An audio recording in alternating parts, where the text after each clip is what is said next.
또 주께서 이르시되 그날 후에 내가 이스라엘 집과 맺을 언약은 이것이니 내 법을 그들의 생각에 두고 그들의 마음에 이것을 기록하리라. 나는 그들에게 하나님이 되고 그들은 내게 백성이 되리라. 또 각각 자기 나라 사람과 각각 자기 형제를 가르쳐 이르기를 주를 알라 하지 아니할 것은 그들이 작은 자로부터 큰 자까지 다 나를 알미라. 내가 그들의 불의를 긍휼히 여기고 그들의 죄를 다시 기억하지 아니하리라 하셨느니라. 지난 시간에 소개한 본문의 말씀 9절까지의 말씀인데, 이 말씀은 예레미야 31장의 말씀을 인용한 것입니다. 그래서 31장 31절부터 34절까지의 내용을 일부 생략된 부분이 있지만 대부분 인용한 말씀이 지난 시간 3번에 걸쳐서 강해한 말씀의 내용입니다. 지난 시간 본문의 강의를 통해서 말씀드린 것 2가지만 요약하겠습니다. 첫째는 예레미야 시대에 날이 이르리라는 이 표현과 히브리 서신이 전달되던 때 히브리인들이 받았던 그 날, 이 날 사이에는 어떤 차이와 연관성이 있었는가 하는 것을 말씀드렸습니다. 예레미야 시대에 하나님께서 새 언약을 맺으시겠다라고 하신 그날은 장차 그리스도께서 성육신하셔서 구속사역을 이루실 날을 암시하는 그 날이라고 할 수가 있습니다. 그래서 당연히 그날은 미래의 어느 날이라고 그들에게 인식될 수 있었지만 히브리서 저자는 예레미야 본문을 인용하면서 이 날을 중간체 현재형으로 묘사함으로써 이 표현을 통해서 예레미야 당시 유대인들에게 하나님께서 새 언약의 날로 정해신 그 날이 막연하고 불투명한 미래의 어떤 날, 옳지 않을지도 모르는 어떤 날의 성격이 아니라 바로 그들의 문 밖에 도달하였다라고 하는 그 임박성, 그날의 임박성을 암시하였다라고 하는 걸 통해서 그들이 하나님께서 주실 새 언약에 대한 강력한 확신을 갖게 만들었다라고 하는 것을 이 히브리 서신의 저자는 그렇게 이해하고 그 본문을 인용하였습니다.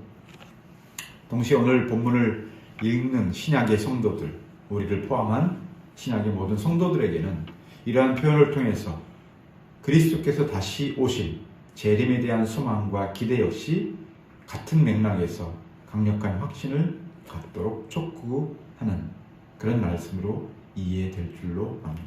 두 번째는 하나님께서 언약의 대상으로 삼으신 이스라엘 집과 유다 집에 대한 해석과 적용에 대한 말씀이었습니다. 이미 분열되고 갈라진 북이스라엘 패망한 후 남유다마저 바벨론에 의해서 패망한 그 나라의 백성들에게 하나님께서는 두 왕국에 대한 새 언약의 말씀을 해주셨는데, 바로 그렇게 갈라지고 찢어지고 분열되고 패망한 나라에 속한 그런 나라를 잃은 백성들에게 이 두 왕국이 하나의 언약 아래로 다시 모이게 될 것이다 라고 하는 이 약속, 이 강력한 약속은 바로 절망적이고 아무런 소망 없이 살아갈 수밖에 없는 사람들에게 과거의 영화를 회상하게 만듭니다. 다윗의 왕권 아래에서 누렸던 통일 왕국으로서의 이스라엘, 그 이스라엘이 누렸던 부요와 복된 왕국에 대한 소망을 이스라엘 집과 유다 집을 거론하시면서 말씀하신 그 새 언약의 약속을 통해서 그들이 그 나라의 회복을 소망하게 만들었다는 것입니다. 그러나 하나님의 이 새 언약은 단지 이스라엘 민족에 국한된 것은 아니었습니다. 이스라엘 민족의 회복기에 국한된 것도 아니었습니다. 그것은 바로 이스라엘 집과 유다 집으로 대표되고 있는 하나님께서 영원전에 정하시고 택하셨던 그 언약 백성들의 전체, 그 안에는 어떤 민족이나 계층이나 신분이나 성별이나 나이와 같은 그런 외적인 조건에 아무런 구별 없이 보이지 아니하는 우주적인 보편교회, 전 교회가 이제 이 새 언약 아래 모이게 될 것을 말씀하신 복음에 관련된 말씀이었습니다. 그것은 궁극적으로 그리스도께서 이루신 구속 사역으로 인해서 하나님과 원수되었던 자들을 화목케 하시고 영원한 언약의 모든 은택들을 누리게 하시려는 바로 그러한 하나님의 뜻이었습니다. 따라서 언약 백성으로 사는 자들은 어떤 환경 속에서도 그 약속에 담긴 소망의 확신으로 용기를 얻도록 해야 한다는 말씀을 드렸습니다. 오늘은 이제 10절 이하의 12절까지의 말씀인데, 특별히 이 말씀과 관련해서 오늘은 하나님의 언약이라고 하는 이 언약론에 대한 말씀을 좀 쉽게 풀어서 소개하도록 하겠습니다. 히브리서 8장은 성경의 전체 언약론에 있어서도 그렇지만 히브리서에서 말하는 언약론을 말할 때에도 이 8장은 이 언약론에 있어서는 가장 핵심적인 내용들이 들어있는 중요한 그런 본문입니다. 구약과 신약이라고 하는 이 두 약속 혹은 두 언약이라고 말할 때 어떻게 이것이 두 언약이라고 말하면서 동시에 그 두 언약은 본질적으로 하나의 언약이어야 하는가, 하나의 단일한 언약이어야 하는가라고 하는 이 주제, 이 문제는 그렇게 매우 어렵지는 않지만 그 의미 안에는 복잡하고 다양한 그 깊은 의미들이 담겨져 있기 때문에 찬찬히 이 주제에 대해서 우리가 사색과 탐구를 할 필요가 있습니다. 그래서 자기 안에 좀 선명하게 정리할 그런 필요가 있습니다. 왜 그러냐 하면 하나님께서 지상의 백성들에게 당신의 뜻을 나타내시고 알리시는 데 있어서 언약이라고 하는 이 개념, 언약이라고 하는 이 용어는 대단히 중요한 상징과 하나님께서 시대를 이끌어 가실 때 그 교회의 역사 가운데에서 당신의 뜻을 나타내고 드러내시는 데 있어서 상당히 중요한 상징과 이정표처럼 이 언약을 사용하시는 그 언약의 수단이기 때문에 그렇습니다. 그러나 하나님께서는 하나님과 피조물 사이에는 감히 넘어갈 수 없는 그런 창조주와 피조물 사이의 그 간격으로 인해서 우리는 하나님께서 당신의 뜻을 알려주실 때 그가 우리에게 알려주시는 만큼 또 알려주시는 대로 그것을 알 수밖에 없는 그런 유한한 존재들입니다. 우리가 스스로 그것을 탐구해서 개척해서 하나님의 뜻을 알 수 있는 그런 존재들이 아니라는 것이죠.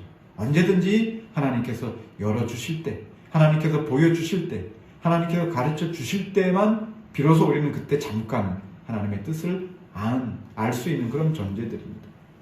그때 하나님께서 당신과 우리 사이의 관계를 내시는 데 있어서 언약이라고 하는 이 보편적인 사람들의 일상에서도 우리가 많이 경험할 수 있는 그런 사람과 사람 사이의 계약의 방식을 택하셔서 하나님과 우리 사이에, 하나님과 피조물 사이의 관계를 알려주신 그런 중요한 수단이라는 거예요. 그래서 오늘은 이 언약이라는 주제를 가지고 본문의 말씀을 살펴보도록 하겠습니다.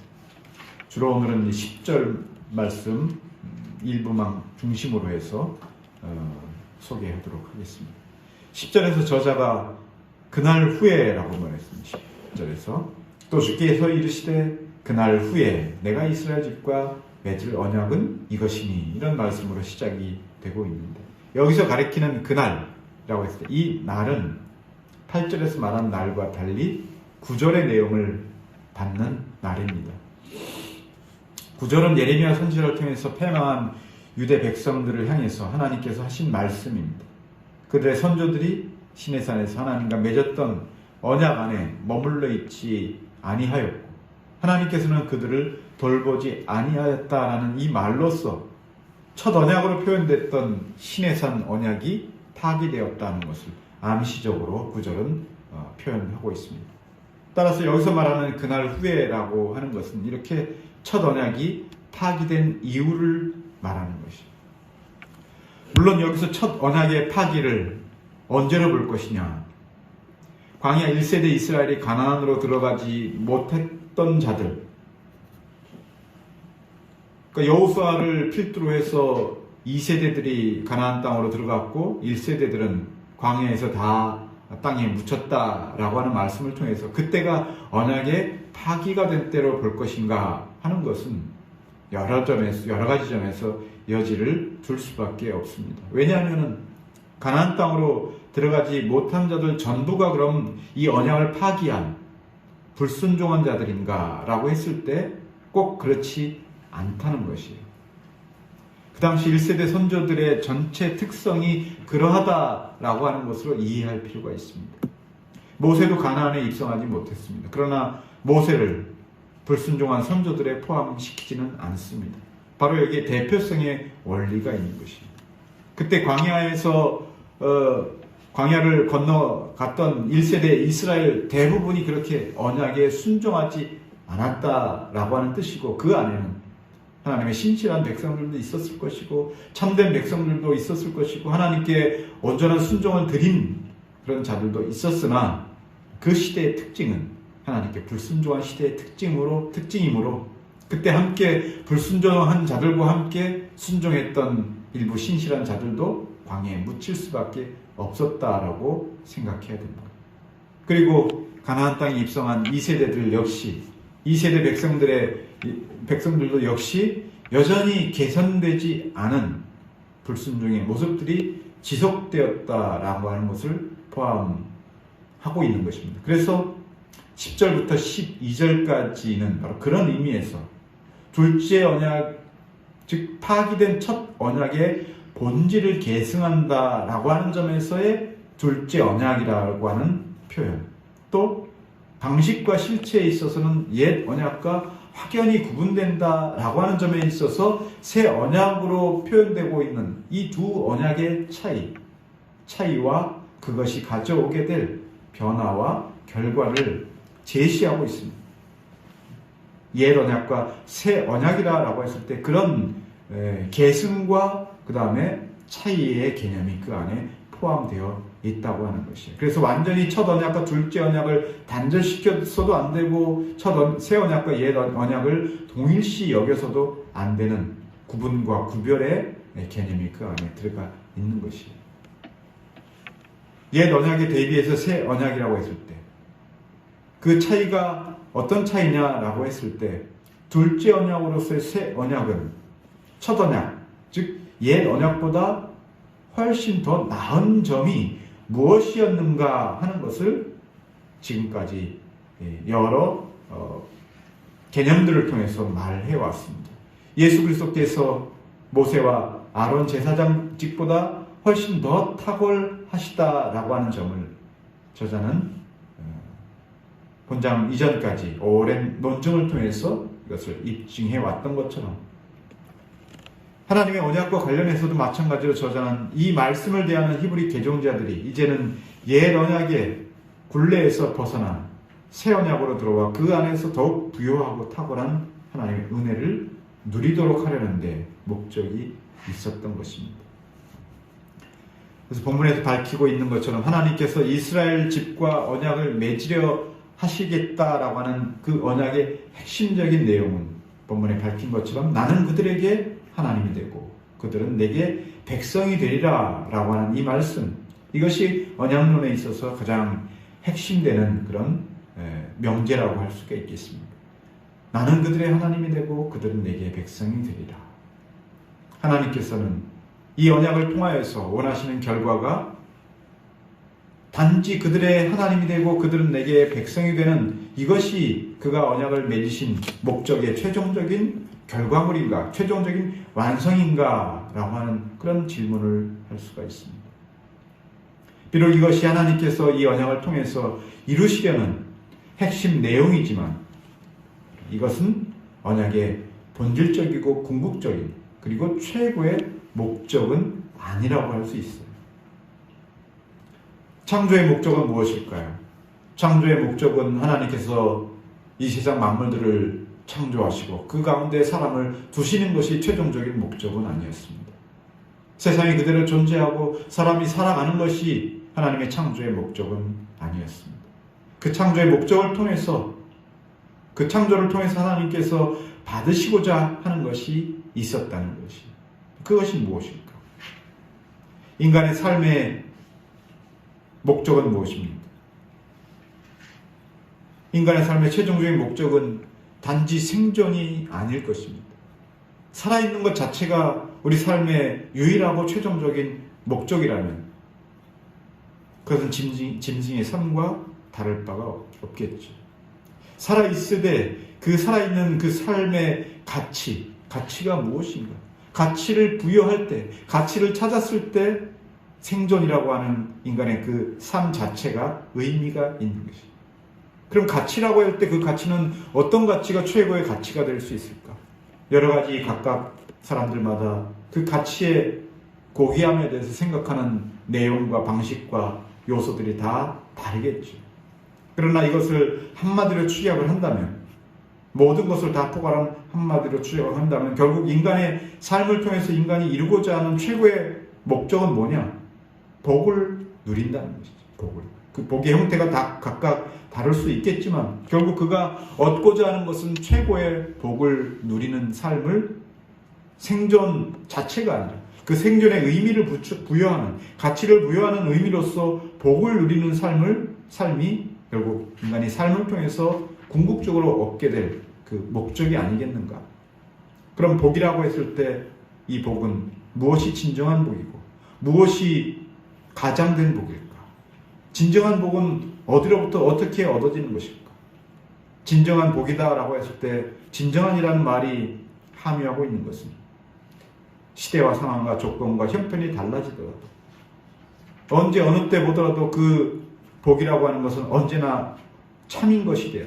언제나 옳은 것이 되어야 되고 언제나 복이 되어야 된다라고 하는 그 면에서 인간이 가치 부여하는 그 복의 진정한 의미라고 하는 것은 변치 않는 영원한 복의 성격을 가져야 되는데, 이 지상에 있는, 지상에 존재하는 물질적이건 형이상학적인 것, 그 어떤 것들도 영원히 유지될 수 있는, 영원히 가치를 부여할 수 있는 진정한 복으로서의 그 의미들을 제공해 줄 수 없다라고 하는 그런 면에 있어서 피조세계의 영원성이라고 하는 존재하지 않는다라고 하는 결론에 도달하게 되는 것이고, 결국 그러면 인간이 자기 삶의 최종적인 목적을 얻을 수 있는 진정한 의미에서의 복은 이 세상에 존재하지 않는다는 것을 말하는 것이고, 그것은 이 세상을 창조하신 하나님으로부터 그 진정한 복을 찾을 수 있다라고 하는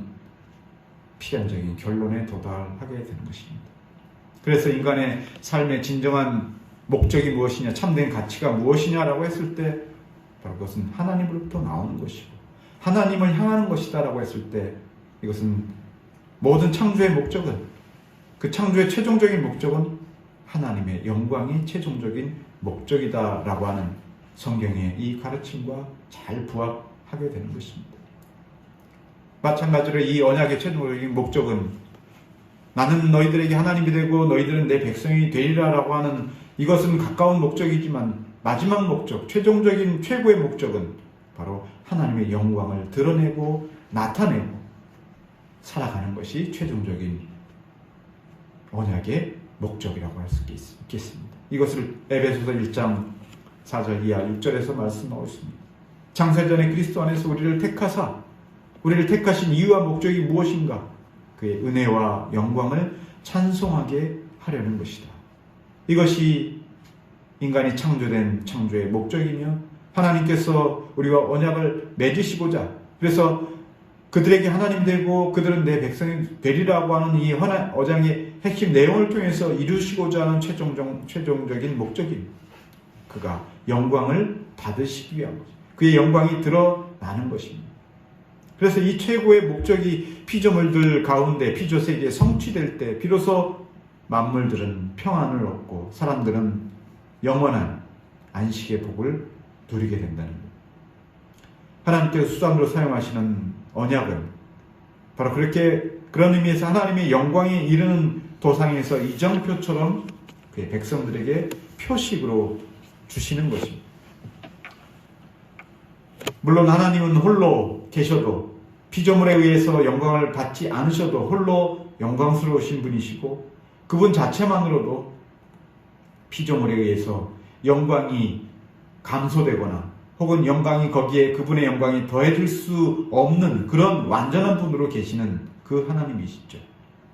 그럼에도 하나님은 이 언약을 수단으로, 언약이라는 수단을 통해서 자기 백성으로 삼은 자들로부터 신실하게 순종함으로 영광을 받으시기를 더 기뻐하시는 뜻이 있었으므로 세상을 창조하시고 피조물들을 주시고 인격체로서 사람을 만드시고 그들과 언약을 맺으신 그 이유가 거기에 있었다는 것입니다.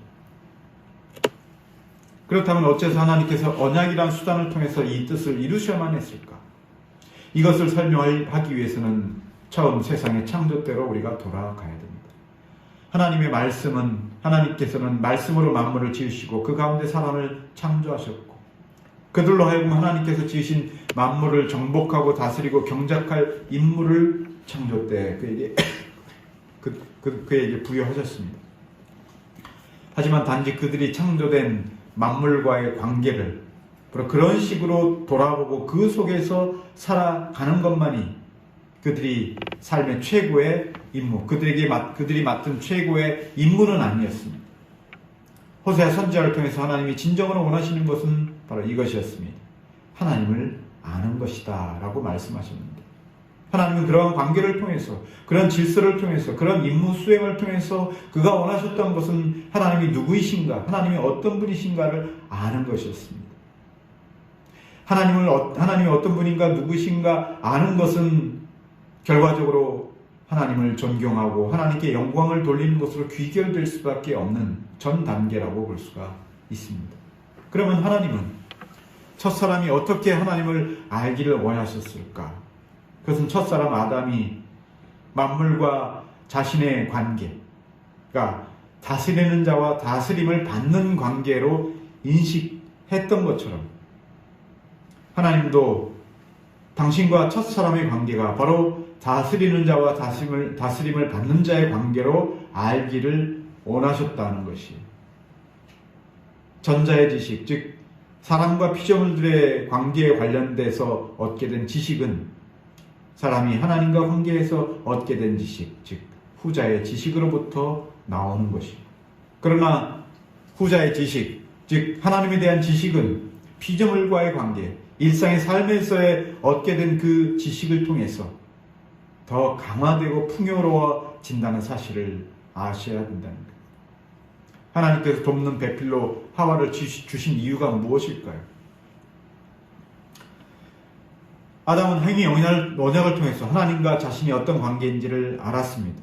그리고 그것을 알고서 그의 삶을 통해서 그 알을 어떻게 드러내고 어떤 식으로 그 알을 통해서 수행해야 될지에 대해서는 짐승이나 식물이나 천지 자연 만물들이라고 하는 이 피조물들과 인간과의 이 관계, 이 질서의 관계를 통해서는 제한적이고 아주 소극적인 그런 행위를 할 수밖에 없었다는 것이에요. 그래서 아담은 하와를 통해서 하나님을 알되 알게 된 그 삶과 그 삶을 통해서 드러내는 신앙의 원리들을 하와를 통해서, 하와의 관계성을 통해서 더 분명하고 풍성하게 배울 수 있었기 때문에 하나님께서는 돕는 배필로 아담에게 하와를 주셨습니다. 따라서 이와 같은 내용들은 하나님은 창조주고 사람은 그의 손으로 빚어진 피조물이다 라고 하는 이 질서 관계에 대해서 하나님은 처음부터 보다 명확한 수단을 통해서 사람에게 알리시기를 원하셨다는 거예요. 그렇기 때문에 하나님은 피조물인 인간이 하나님의 지위나 하나님의 권위를 넘보지 않도록 억제하시기도 하지만 그렇다고 해서 하나님은 맹목적으로 하나님을 추종하는 것도 그가 기뻐하지 않으시는 것이었습니다. 그래서 하나님은 첫사람에게 아담과 피조물의 관계를 그에게 의무를 명하심으로써 그가 의무를 이행하는 것을 통해서 뚜렷하게 그 관계를 보여주려고 하셨고 뿐만 아니라 그 의무를 완전히 순종했을 때는 그 순종에 대한 대가로서 보상을 주실 것을 바로 언약을 통해서 약속해 주셨다는 거예요. 바로 이러한 목적을 달성하기 위해서 하나님은 피조물인 인간과의 관계를 설정하는 수단과 방편으로서 언약을 맺으신 것입니다. 하나님께서 이렇게 집행하시는 이 언약에는 여러 가지 경륜의 수단들이 있습니다. 그리고 이 경륜들은 시대와 대상과 형식에 따라서 새 옷을 갈아입고 나타나기도 합니다. 이것이 지금까지 설명을 드렸던 옛 언약과 새 언약의 관계, 첫 번째 언약과 두 언약의 관계 속에서 우리가 보아야 할 그 언약의 본질에 관한 말씀이에요. 하나님은 인류의 머리인 첫사람 아담과 그런 의미에서 첫 언약을 맺으셨습니다. 이 언약은 창세기 2장 16절 17절에 잘 나타나 있습니다. 여호와 하나님이 그 사람에게 명하여 이르되 동상 각종 나무의 열매는 내가 임의로 먹되 선악을 알게 하는 나무의 열매는 먹지 말라. 내가 먹는 날에는 반드시 죽으리라 하시니라. 여기서 하나님께서 아담에게 말씀하신 이 명령의 내용을 우리는 은혜 언약이라는 말과 달리 행위 언약이라고 하는 용어로 부르기로 했습니다. 은혜 언약에 대해서는 다음 시간에 말씀드리도록 하겠습니다. 어떤 사람들은 행위 언약을 말할 때 17절, 즉 선악을 알게 하는 나무의 열매는 먹지 말라. 내가 먹는 날에는 반드시 죽으리라 라고 하는 이 말씀만 국한해서 말하는 경우가 있는데, 우리가 통상적으로 중요한 계약이나 협정이나 약속이라는 그 행위를 할 때 그 약속의 중요성에 따라서 약속을 이행할 내용과 이행하지 않았을 때 주어질 불이익이라고 하는 이 두 가지 요소를 약속 안에 약정을 하게 됩니다. 따라서 계약의 보통의 형식에 맞춰서 봤을 때 16절은 아담과 하나님이 맺어서 아담이 이행해야 할 약속의 내용인 것이고, 17절은 그 약속을 지키지 않았을 때 부과될 벌이라고 해야만 통상적인 언약, 계약이라고 하는 이 형식에 그것이 잘 들어맞게 되는 것이에요. 이렇게 약속이라고 했을 때 약속의 내용으로서 상과 벌, 혜택과 위협이 있고, 또 약속의 두 대상, 쌍방, 두 당사자가 이렇게 있습니다. 여기에는 하나님과 아담이라고 하는 두 당사자가 있고, 아담이 지켜야 했던 약속의 내용과 그것을 어겼을 때 받게 될 벌의 내용이 거기에 기록되어 있습니다. 이것이 성경에 기록된 첫 번째, 그리고 하나님과 피조물인 인간이 맺은 첫 번째 언약이었습니다. 그리고 아담은 그 언약의 내용을 그의 행위를 통해서 먹어야 될 것과 먹지 말아야 될 것을 구분해서 행하는 그 행위를 통해서 지켜내야만 했었고, 또 실제로 그가 금지된 열매를 먹지 않음으로써 언약을 지켜냈어야만 했습니다. 이때 아담은 전 인류의 머리고 인류의 대표자의 자격으로 이 언약에 참여했기 때문에 이 언약의 축복뿐만 아니라 이 언약을 어겼을 때 주어지게 될 형벌은 아담 혼자에게만 주어진 것이 아니라 아담이 대표로 서 있는 전 인류에게 주어져야만 했다라고 하는 것이고, 결과적으로 성경의 증언처럼 아담이 이 첫 언약을 어긴 죄는 그대로 아담의 후손으로 난 모든 인류에게 부과된 것이고, 그 결과 지금도 그렇고 장래에도 그렇고 주님이 오시기까지 인간에게 있어서의 죽음, 단지 죽음만을 말하는 것이 아니라 죽음으로 야기된 모든 고통과 슬픔과 절망과 좌절이라고 하는 그 어두운 그 그림자와 같은 그 죽음의 흔적들, 그런 모든 인간이 겪는 고난과 고초와 질고와 시련이라고 하는 그것을 대표적으로 제시하고 있는 형벌로서 이 죽음이라고 하는 것은 바로 첫 언약을 어겼던 아담의 죄로 말미암아 초래된 형벌로 지금까지 지속이 되어 오고 있는 것입니다. 그렇게 아담은 행위를 범함으로 행위를 통해서 언약을 어겼다. 그리고 그 행위로서 어긴 그 언약을 통해서 인류에게 죄가 초래되었다라고 하는 것이 행위 언약의 내용이지만, 그럼에도 불구하고 우리가 행위 언약, 그 행위라고 하는 점을 설명할 때에도 간과해서는 안 되는 것이 있습니다. 그것은 아담이 어떤 행위를 하였느냐, 행위 아니하였느냐라고 하는 그 행위 자체에 포커스를 두는 것은 바로 하나님께서 피조물과 언약을 맺으신 이유와 목적이 무엇이었는가 하는 더 중요한 점을 놓치기 쉽다고 하는 것입니다. 창조주이신 하나님과 피조물인 인간의 관계를 보다 명확히 설정하려고 하시는 가운데 하나님께서 그들의 하나님으로 그들은 하나님의 백성으로 삼으시려고 하는 이 언약의 내용이 그 관계 설정만이 아니라 그 관계 설정을 통해서 그들이 하나님의 영광으로 더 나아가는데, 하나님의 영광을 더 드높이는 데 있었다라고 하는 것을 앞에서 말씀을 드렸습니다. 바로 그렇기 때문에 피조물인 인간은 이러한 목적을 달성하기 위해서, 이러한 목적에 도달하기 위해서는 바로 하나님의 뜻과 상관없이 자기 뜻대로 노력하고 열정을 다하는 것으로 이것은 불가능한 일이다. 자기 마음대로, 자기 의지를 사용해서, 자기 생각을 사용해서 하나님을 섬기고 하나님께 영광을 돌릴 수 없는 존재가 바로 피조물인 인간의 존재라는 거예요. 그래서 하나님은 바로 이러한 결함과 이러한 결핍을 온전케 하기 위해서 하나님은 언약이라는 수단을 통해서 알리신 내용, 바로 당신이 무엇을 기뻐하시고 무엇을 기뻐하시지 않으시는가 하는 것을 알려주셨고, 이 첫 언약에서 하나님이 기뻐하시는 것은 동산의 모든 과실들을 먹되, 그가 기뻐하시지 아니하는 것은 선악을 알게 하는 나무는 먹지 말라라고 하는 이 두 종류의 나무를 통해서 보여주신 것입니다. 그래서 아담이 그때 순종해야 했다는 것은 동산의 모든 나무들을 다 먹으라는 말씀에 순종하는 것이었고, 금지된 열매, 선악을 알게 하는 나무의 열매는 먹지 말라고 하는, 먹지 않는 것으로 그가 순종을 했었어야 되는 것이죠. 그것을 통해서 아담은 하나님이 기뻐하시는 것과 기뻐하시지 않는 것을 상징적으로 알았다는 것이에요. 그래서 그것은 아담이 자기 생각이 아니라, 자기 판단이 아니라 오직 명하신 이 규범에 완전히 순종하는 것으로 자기 삶의 최고의 목적인 하나님의 영광을 즐거워하고 높이는 대로 나아가야만 했던 것이다. 아담의 죄의 본질은 무엇이었습니까? 하나님께서 명하시고 하나님께서 정하신 것, 하나님이 기뻐하시는 것과 기뻐하시지 않는 것을 하나님이 구별해 주셨는데, 아담은 이제 그 구별을 내가 해야 되겠다.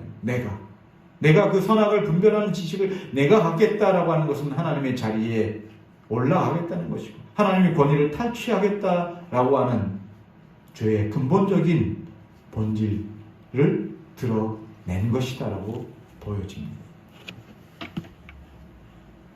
바로 그런 의미로 행위 언약은 전적으로 하나님의 뜻에서 나온 그 은혜에 기초되어 있기 때문에 행위 언약조차도 우리는 은혜 언약 안에 속한다라고 해야 합니다. 왜 그렇습니까? 두 가지 이유가 있습니다. 첫째는 하나님 편에서 비록 하나님과 무죄한 아담 사이에 맺어졌을지라도 하나님에게는 그런 언약을 맺어야 될 그 이유, 누구로부터 그 강요를 받아서 언약을 맺을 수밖에 없는 그런 필연적인 그 언약을 맺을 의무가 하나님에게 있었던 것은 아니었다는 것이고, 그러면 어떻게 그가 언약을 맺으셨냐라고 했어요. 오직 그분의 순전하시고 기뻐하시고 자유로우신 뜻과 의지에서 나온 것이다, 맺어진 것이다 라고 했을 때 행위 언약도 은혜 언약 안에 범주에 들어가야만 한다는 것이. 두 번째로는 무죄한 아담 편에서조차 하나님은 마땅히 피조물인 아담에게 당연히 의무를 명하실 수 있는 그런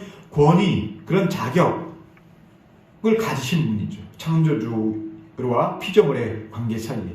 그리고 아담은 지음받은 피조물로서 마땅히 그 말씀에, 창조주의 말씀에 순종해야 될 책임과 의무가 당연히 있습니다. 그래서 그가 당연히 해야 될 의무를 순종했다라고 해도 상급을 받을 이유가 그에게는 없었습니다.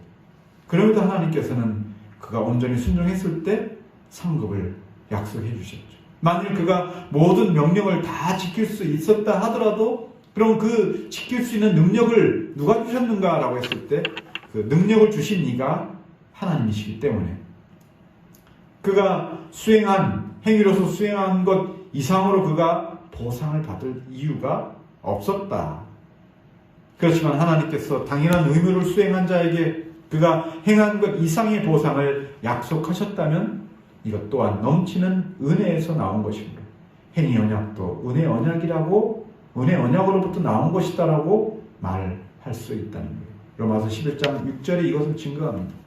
만일 은혜로 된 것이면 행위로 말미암지 않음이니 그렇지 않으면 은혜가 은혜되지 못합니다.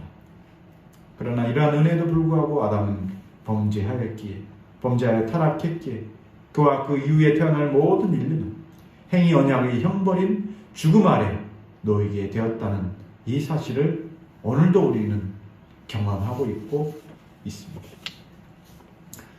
그럼에도 하나님의 언약의 경륜은 이 첫 언약이 깨진 즉시 남자와 여자에게 그들에게 심판을 선고하시기 전에 비록 언약이라고 하는 의 형식에 잘 부합하지는 않지만 인류 가운데서 하나님께서 영원전에 택하신 자들을 첫 언약을 어김으로써 초래된 그 죽음, 그 영원한 죽음의 형벌에서 구원하실 그 뜻을 계시하셨습니다. 이것을 우리는 원복음이라고 말하기도 합니다. 창세기 3장 15절의 말씀을 원복음이다라고 말하기도 하고 때로는 삼위 하나님과 그리스도 사이에 맺어진 구속 언약이다라는 말로 부르기도 합니다. 왜냐하면 낙원에서 하나님과 언약을 맺은 당사자 아담은 무지한 상태에서 언약을 맺었으나 그 언약을 어기고 범죄한 아담은 죄로 인해서 바로 거룩하시고 공의로우신 그 하나님과 아무런 중재 없이 직접적인 언약을 맺을 수 없는 그런 불결한 존재가 되었습니다. 감히 죄를 가진 자가 공의로우신 거룩하신 하나님 앞에 자원해서 스스로 나아갈 수가 없습니다. 이것은 레위기 제사법에서 잘 보여주는 것처럼 반드시 죄 있는 자는 그 죄를 중보할 중보자의 매개 없이 하나님 앞에 나갈 수 없고 하나님도 그 매개자 없이 죄인을 용서하실 수 없는 그런 하나님이십니다.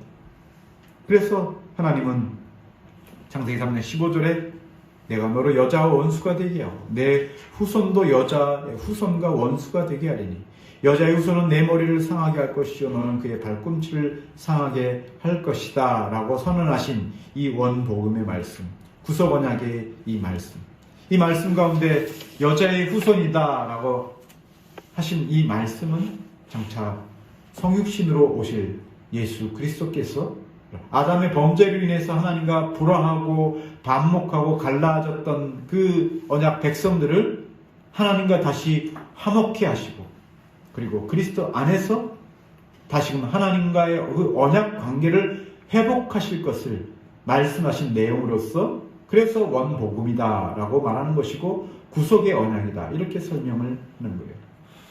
갈라디아서 4장 4절에서 사도는 이것을 두고 그리스도의 오심을 여자에게서 나신 분이다 라고 하는 설명하는 설명의 근거로서 이 창세기 3장 15절의 말씀과 관련을 짓는 것입니다. 그러나 이 구속의 언약에서도 하나님의 은혜 언약의 본질은 계속 이어져 가고 있는데 행위 언약을 어김으로써 영원한 형벌에 처해진 자들을 향해서 하나님은 창조주로서만이 아니라 아버지가 되시고 구속주로서 긍휼과 자비를 베풀어 주신다는 것을 볼 때 더욱 이것은 순전한 은혜 언약이다라고 말할 수가 있습니다. 다만 전자와 달리 여기서부터는 이 언약으로부터는 성자 예수 그리스도께서 우리의 중보자가 되셔서 우리의 죄를 속해 주시고 그를 믿는 모든 자들을 어제나 오늘이나 내일이나 그리스도 안에서 하나님의 언약 백성이 되게 하시는 그 중재의 역할을 하시는 분으로 존재하신다라고 하는 면에서 그것은 새 언약이다라고 우리가 설명을 하게 되는 것입니다. 말씀을 정리하겠습니다. 이렇듯이 하나님께서 베푸신 은혜 언약의 본질은 처음 주어졌을 때부터 세상 끝날까지 계속된다는 점에서 하나님의 언약은 은혜 언약이며 그 본질은 항상 하나이며 같은 것이었기 때문에 우리는 이 언약을 영원한 언약이다라고 불리는 것이에요. 시대의 경륜에 따라서 이 언약을, 영원한 언약을 둘러싼 형식들이 있습니다. 경륜들이 있어요. 그 경륜의 형식들은 이 영원한 언약을 둘러싸고 있는 껍데기이고 의복이기 때문에 시대와 사람과 상황에 따라서 그 의복으로 덧입혀진 형식들은, 경륜의 형식들은 떨어져 나가고 폐기되고 쓸모없게 되는 그런 언약의 은혜 언약의 역사가 그 속에 있는 것이에요. 그래서 다만 이러한 언약은 여러 시대와 여러 방식과 모양으로 나타났는데, 예컨대 노아와 맺은 언약을 통해서, 아브라함과 이삭과 야곱과 맺은 언약을 통해서, 그리고 그 이후에는 신의 산 언약을 통해서, 그리고 마침내 그 언약의 실체이시고 본질이시고 언약 자체로 오신, 그리고 처음 하나님께서 택정하신 자녀들에게 주시려고 하셨던 그 은혜 언약의 실체이자 본질로서의 바로 그 예수 그리스도가 오셨고, 그를 통해서 언약의 본질이 무엇인가 하나님께서 나타내셨고, 그리고 마침내 피조물들을 통해서가 아니라 예수 그리스도, 중보자 예수 그리스도를 통해서 하나님께서 이루시고자 했던 그 언약의 결실을 그리스도를 통해서 성취하셨다는 거예요. 그래서 그리스도 안에 있는 자들은 하나님께서 언약을 통해서 이루시려고 했던 그 결과처럼 나는 너의 하나님이고 너희는 내 백성이 되리라라고 하는 이 언약은 그리스도를 믿는 자 안에서는 온전하게 성취되었다라고 말할 수가 있는 것입니다. 그러니 그리스도를 믿는 여러분들은 더 이상 하나님이 우리의 하나님이시고 우리가 그의 백성이다라고 하는 이 언약이 성취되었다는 사실들을 의심할 필요가 없다는 것입니다.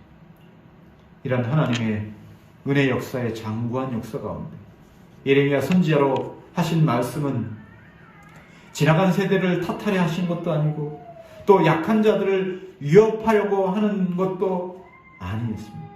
이것은 우리 안에 하나님을 기쁘시게 할 만한 그 어떤 것도 아무것도 없습니다. 그리고 그의 계명을 지킬 만한 어떤 능력, 작은 능력조차도 우리에게 없다. 오직 우리 주 예수 그리스도 안에서 주시는 하나님의 은혜만이 이 모든 것을 가능케 하신다라고 하는 것을 모든 시대에 하나님의 경건한 백성들에게 알게 하시려는 그런 원대한 목적이 있다는 것을 오늘 이 언약이라고 하는, 특별히 은혜 언약이라고 하는 모든 언약의 그 실체로서 남아있는 영원한 은혜 언약이라고 하는 이 수단을 통해서 하나님께서 우리에게 알려주시고 우리가 그 하나님을 어떻게 인식하고 받아들이고 섬겨야 될 것인가 라고 하는 것을 풍성하게 알려주시는 그런 내용이 담겨 있습니다. 우리 모두가 은혜 언약의 후손으로서 그 당사자로서 아무 공로 없이 아무 노력도 없이 우리에게 그리스도 안에서 거저주신 그 하나님의 은혜를 생각하면서 오늘도 그 은혜가 나로 하여금 하나님의 언약 백성으로 살게 만듭니다. 비록 우리의 실상에 있어서는 부끄럽고 연약하고 하나님의 명령에 온전히 순복하지 못한 그 삶으로 점철되어 있다 하더라도 그것이 우리를 그 은혜 언약의 한 당사자로부터 박탈시키지 않는다. 왜냐하면 그리스도께서 이미 온전하게 그 언약을 성취하셨기 때문에 그리스도와 한 몸된, 그를 머리로 하고 한 몸된 그 지체가 되었던 우리들에게는 더 이상 그 은혜 언약에서 탈락될 그런 가능성이 없는 존재가 되었다. 그렇다면 우리가 그렇게 값없이 주어진 놀라운 은혜와 복과 은택들을 받은 자로서 어떻게 살아야 될 것인가 하는 것만 우리가 남았다는 것이에요.